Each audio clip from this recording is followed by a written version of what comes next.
Tafarĩra ya waki wa ndemu cia Arror na Kimwarer yarũgamirio ni President wa kana Uhuru Kenyatta mwaka-inĩ wa 2019 thutha wa ũthuthuria ũrĩa wakuruhanirie ũrĩa wari Minister wa kĩgĩna Henry Rotich na ngukumio ya ciringi mbirioni 56. No rĩu President William Ruto nĩanĩrĩire gũcokereria kwa waki wa ndemu ici kaunti-inĩ ya Elgeyo Marakwet. I would like to continue having excellent relations with everyone. Also because we can only deal with common problems if we cooperate well. We are going to resolve the issues surrounding Itare, Arror and Kimwarer dams.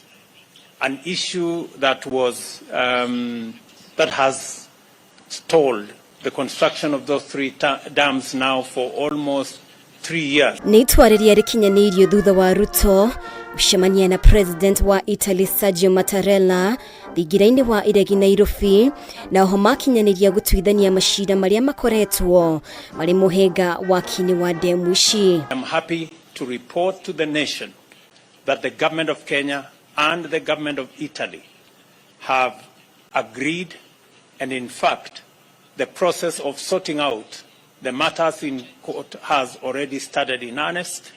We, as the government of Kenya, are going to withdraw the cases filed against the companies. Rekodi cia ngombo ministry-inĩ ya kĩgĩna nĩcionanirie bũrũri wa Kenya nĩwamũkĩrire ciringi mbirioni 16.2 kuma kũrĩ bengi ya Italy ya Intesa San Paulo wakiini wa ndemu ya Arror na Kimwarer ona thengia ya ũthuthuria ngukumio ĩno gũkorwo wambĩkĩtwo mwaka-inĩ wa 2019. The Italian government wishes to contribute very intensely to their swift finalization and overcoming the difficulties that we faced. Restart of this projects is not only urgent, it is priority, it is necessary because it's going to supply water to many towns in Nakuru County and Kericho County and many other areas in Baringo and Elgeyo Marakwet County.